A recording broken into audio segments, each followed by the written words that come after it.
Materi yang kedua, kita akan belajar tentang pencemaran lingkungan.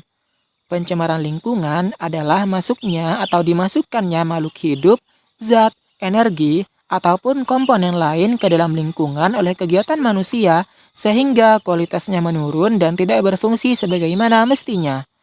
Bahan penyebab pencemaran disebut polutan. Lingkungan dikatakan tercemar apabila jumlah polutan yang ada melebihi ambang batas. Pencemaran dapat dibedakan menjadi 4 macam, yaitu yang pertama ada pencemaran udara. Beberapa zat yang dapat menyebabkan pencemaran udara adalah sebagai berikut. Yang pertama ada karbon monoksida atau dilambangkan dengan CO. Sifatnya tidak berwarna, tidak berbau, dan tidak berasa. Karbon monoksida berasal dari gas buangan dari pembakaran tidak sempurna bahan yang mengandung karbon, bahan bakar minyak, dan dari dalam tanah melalui kawah gunung dan sumur. Pada konsentrasi tinggi, karbon monoksida sangat mematikan bagi manusia. Yang kedua ada nitrogen oksida atau NOx. Sifat nitrogen oksida tidak berwarna, tidak berbau dan dapat teroksidasi oleh oksigen menjadi NO2 yang bersifat toksik. Gas ini berasal dari kendaraan bermotor, generator pembangkit listrik, pembuangan sampah, dan lain-lain. Dalam konsentrasi tinggi, NO dapat menyebabkan iritasi mata dan gangguan sistem saraf. Sedangkan gas NO2 menjadi penyebab terjadinya hujan asam yang membahayakan kehidupan, menyebabkan korosi logam, serta merapuhnya struktur candi dan bangunan. Yang ketiga ada CFC dan halon. CFC merupakan singkatan dari klorofluorokarbon yang terbentuk dari 3 jenis unsur yaitu klor, fluor, dan karbon. Sifatnya tidak berbau, tidak mudah terbakar, dan tidak mudah bereaksi. Gas ini yang naik ke atmosfer dapat merusak lapisan ozon. Menipisnya lapisan ozon akan menyebabkan semakin tingginya intensitas sinar ultraviolet ke bumi, sehingga memicu terjadinya kanker dan kerusakan mata pada manusia. Halon memiliki unsur S seperti CFC ditambah dengan brom. Zat selanjutnya yang dapat menyebabkan tercemarnya udara adalah ozon. Di atmosfer, ozon terdapat di lapisan stratosfer dan troposfer. Ozon di lapisan stratosfer berfungsi melindungi bumi dari sinar ultraviolet, yang mana jaraknya antara 10 hingga 60 km dari bumi. Sedangkan ozon di lapisan troposfer berbahaya bagi manusia jika berada pada konsentrasi dan lapisan yang masuk tinggi. Memiliki jarak antara 0 hingga 10 km dari bumi. Pencemaran gas ozon menimbulkan efek pusing dan gangguan paru-paru. Gas ozon mudah bereaksi dengan zat-zat lain dengan melepaskan satu atom oksigennya sehingga terbentuk O2. Yang selanjutnya ada gas rumah kaca. Sinar matahari yang menembus lapisan gas rumah kaca dapat menyebabkan pencemaran udara. Karena sinar matahari yang menembus lapisan rumah kaca akan dipantulkan kembali ke bumi sehingga menimbulkan panas yang terperangkap seperti pada rumah kaca. Semakin meningkatnya kadar gas rumah kaca seperti CO2 di udara akibat pembakaran hutan dan penggunaan bahan bakar fosil dapat menyebabkan pemanasan global atau global warming. Meningkatnya suhu bumi akibat pemanasan global berdampak pada mencairnya es di kutub sehingga meningkatkan ketinggian muka air laut. Pemanasan global juga berdampak pada perubahan iklim. Yang terakhir ada zat belerang oksida atau SOx. Belerang oksida dapat berupa SO2 atau SO3. Gas SO2 berbau menyengat dan tidak mudah terbakar. Sementara itu, SO3 bersifat reaktif. Di udara mudah bereaksi dengan uap air sehingga membentuk asam sulfat yang dapat menyebabkan hujan asam dan korosi logam. Belerang oksida berasal dari pembakaran bahan bakar fosil, terutama batu bara. Pencemaran SO2 di udara berasal dari asap pabrik dan kendaraan bermotor. SO2 membahayakan bagi penderita penyakit pernapasan kronis dan dapat menyebabkan kejang saluran pernapasan. Yang kedua adalah pencemaran air. Untuk melihat tingkat tercemarnya air dapat kita gunakan melalui 3 parameter, yaitu parameter fisik, parameter kimia, dan parameter biologi. Yang pertama adalah parameter fisik.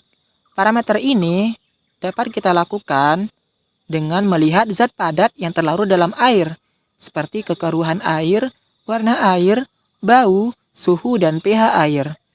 Air normal yang dapat kita konsumsi memiliki sifat tidak berbau, tidak berwarna, dan tidak berasa. Yang kedua adalah melalui parameter kimia. Parameter kimia meliputi 3 bagian, yaitu BOD, COD, dan DO. BOD adalah singkatan dari Biochemical Oxygen Demand, yang merupakan ukuran kandungan oksigen terlarut yang diperlukan oleh mikroorganisme untuk menguraikan bahan organik di dalam air. Yang kedua adalah COD. COD adalah singkatan dari Chemical Oxygen Demand, yang merupakan ukuran kandungan oksigen yang diperlukan agar bahan buangan di dalam air dapat teroksidasi melalui reaksi kimia. Yang ketiga adalah DO atau Dissolved Oxygen, yang merupakan ukuran kandungan oksigen yang terlarut dalam air, kandungan zat atau senyawa kimiawi, misalnya seperti amonia bebas, nitrogen organik, nitrit, nitrat, fosfor organik, dan masih banyak lagi. Dan biasanya DO ini dapat digunakan sebagai indikator pencemaran air. Yang ketiga, melalui parameter biologi. Parameter ini biasanya digunakan untuk mengetahui jenis dan jumlah mikroorganisme air yang dapat menyebabkan penyakit seperti Escherichia coli, Vibrio cholerae, dan masih banyak lagi. Penyebab pencemaran air juga dapat berasal dari sumber langsung dan sumber tak langsung. Sumber pencemaran langsung merupakan sumber pencemaran berupa buangan atau efluen yang langsung dibuang ke dalam air, misalnya sungai, saluran air, selokan, dan danau. Bahkan laut juga bisa. Sedangkan sumber pencemaran tidak langsung berupa kontaminan yang masuk melalui air tanah akibat pencemaran air permukaan oleh limbah industri ataupun limbah domestik.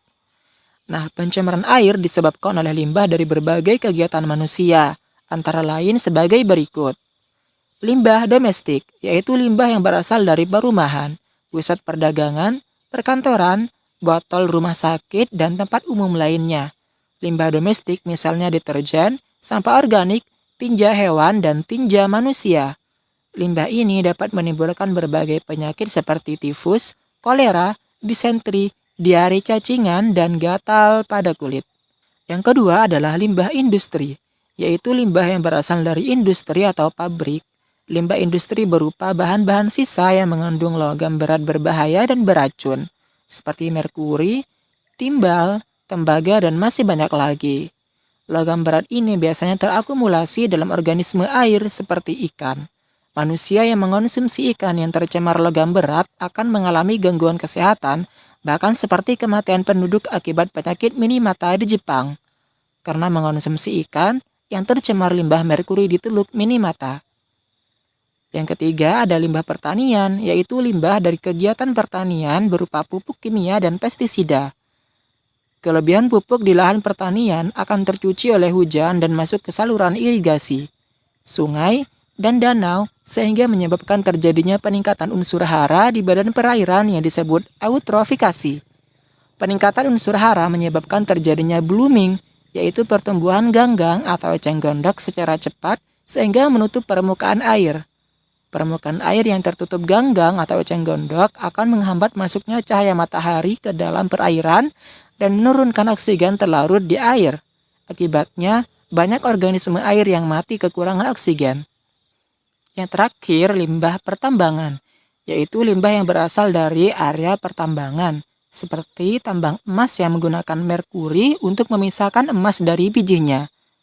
Tumpahan minyak dari pertambangan, minyak di laut, seperti kebocoran kapal tangkar, maka akan mematikan organisme di laut, seperti ganggang, ikan, mamalia laut, dan burung pemakan ikan laut.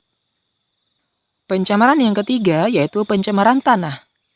Pencemaran tanah dapat terjadi secara langsung atau tidak langsung. Pencemaran tanah secara langsung terjadi jika zat pencemar langsung mencemari tanah. Misalnya dari penggunaan insektisida, fungisida, herbisida, DDT atau diklorodivinil trichlorotana, dan pupuk kimiawi secara berlebihan. Sedangkan pencemaran tanah secara tidak langsung dapat terjadi melalui perantara air dan udara. Misalnya limbah domestik dan industri dibuang ke sistem perairan, lalu polutan tersebut terserap ke dalam tanah, atau zat sisa pembakaran dari pabrik dan kendaraan bermotor yang dibuang ke udara, lalu terbawa oleh air hujan dan masuk ke dalam tanah. Pencemaran tanah juga dapat disebabkan oleh limbah yang tidak mudah terurai, misalnya plastik, kaca, styrofoam, dan kaleng. Pencemaran tanah ini memiliki dampak negatif, antara lain dapat mematikan organisme di dalam tanah dan mengganggu porositas dan kesuburan tanah. Yang terakhir ada pencemaran suara. Pencemaran suara adalah suara yang tidak diinginkan mengganggu dan merusak pendengaran manusia. Pencemaran suara dapat dibedakan menjadi 4 macam, yaitu sebagai berikut. Yang pertama ada kebisingan impulsif, yaitu kebisingan yang terjadi dalam waktu singkat dan biasanya mengejutkan, seperti suara ledakan mercon, suara tembakan senjata, dan suara petir. Yang kedua ada kebisingan impulsif kontinu, yaitu kebisingan impulsif yang terjadi secara terus-menerus, tetapi hanya sepotong-sepotong. Contohnya seperti suara palu yang dipukulkan terus-menerus. Yang ketiga ada kebisingan semi-kontinu, yaitu kebisingan kontinu yang hanya sekejap, kemudian hilang dan muncul lagi. Contohnya suara halu lalang kendaraan bermotor di jalan dan suara pesawat terbang yang sedang melintas. Yang keempat ada kebisingan kontinu, yaitu kebisingan yang datang secara terus-menerus dalam waktu yang cukup lama. Contohnya suara mesin pabrik. Kebisingan kontinu ini, terutama yang berintensitas tinggi, sering menjadi penyebab rusaknya pendengaran. Untuk menentukan tingkat kebisingan, digunakan alat SLM atau Sound Level Meter. Ukuran kebisingan dinyatakan dalam satuan desibel atau dB. Rata-rata seseorang mampu mendengar suara dengan frekuensi 20 hingga 20.000 Hz. Kebisingan adalah suara dengan frekuensi di atas 80 dB. Kebisingan dapat menyebabkan gangguan kesehatan. Tingkat gangguan tergantung pada tingkat kenyaringan dan lamanya telinga mendengar kebisingan. Kebisingan juga menyebabkan gangguan psikologis, seperti kesulitan berkonsentrasi dan gangguan fisiologis, seperti sakit kepala. Teman-teman, kalian dapat melihat materi yang jauh lebih lengkap di bagian menu teks.